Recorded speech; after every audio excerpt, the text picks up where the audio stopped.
I couldn't sleep the night before. The 15 vodka shots I managed to consume prior to our departure caused the worst anguish I have ever had to endure. As the alcohol carved the aloneness out of me, like that was all that could be found in the clay, the feeling was so grossly, intricately, and unexplainably mine that I thought if the language, with its blistered feet and masterful shape-shifting, didn't have a word for it, then surely it mustn't be that important. So I threw a veil on it and left the country in the night. The air in Hungary is dull and greasy. It doesn't forgive and it doesn't let you forget. It holds more than it can bear and then it suffocates. As we swiftly crossed the abandoned border that stood as a memento of the Soviet era, an era that had soaked itself into the architecture, the packaging of sweets, and the passive-aggressive mindset, the air became lighter, and lighter by the kilometer the closer we got to the sea. As infinite greenery embraced the highway, an occasional triangle top pierced the picturesque sky around which a couple of beige houses gathered. I imagined my life in every place I saw, from downtown London to the hills of Transylvania, and all of them had one thing in common. They all seemed to possess something my home didn't, which was culture, tradition, community, a way of life, a sacred mythology. My village was without a god, without compassion, and I guess all of it could be traced back to how there was nothing to fear in the Great Plain.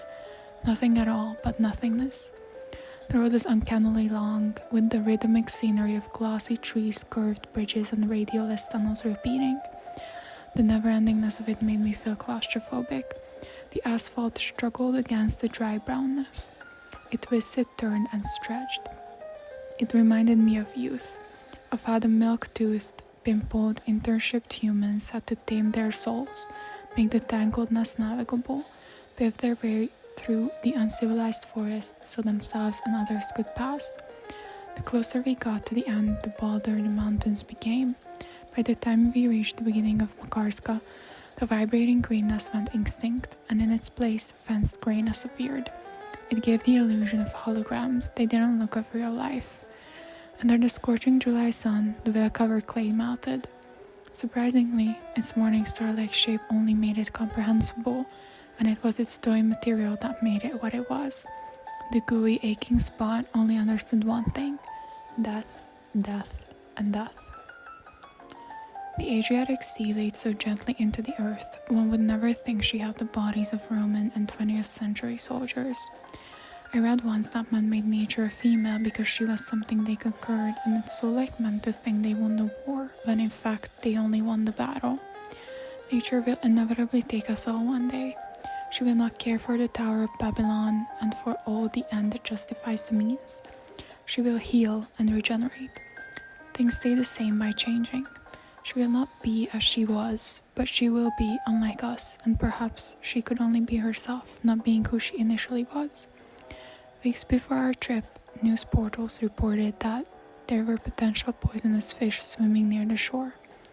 First, I was scared, but then I figured the water is the ancestral home.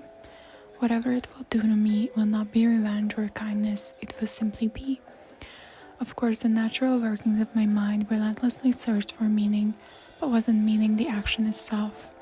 Death was death, and hurt was hurt, and the universe isn't expanding into something, it is simply expanding. The light glimmered elegantly, like a Vivienne Westwood bride on the solitary movement. As we laid on the rocky, crowded beach, my mom pointed out that all the pines were leaning towards the sea, and I suppose every living thing just wanted to go home.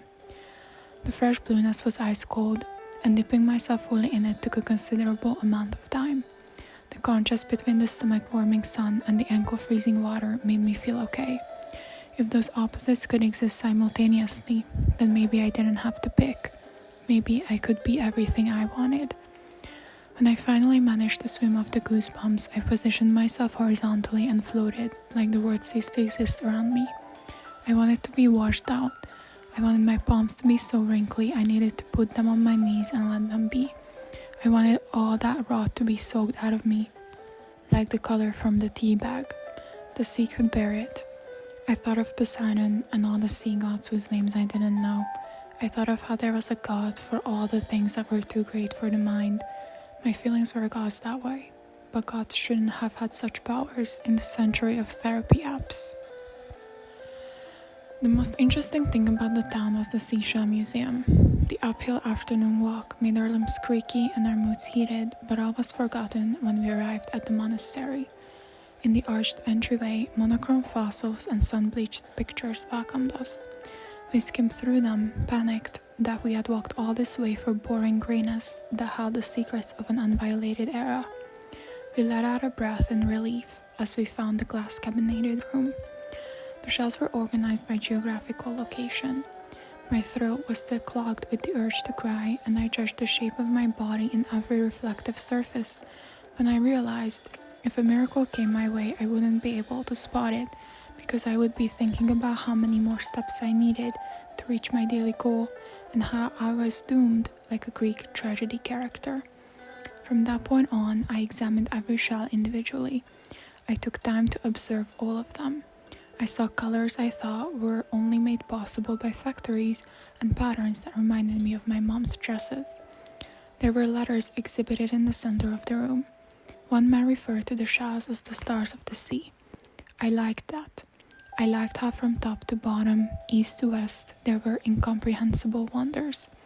The chances of existence are apparently 1 to 10, followed by 2 million zeros. It was a privilege to die, to get this short, beautiful break.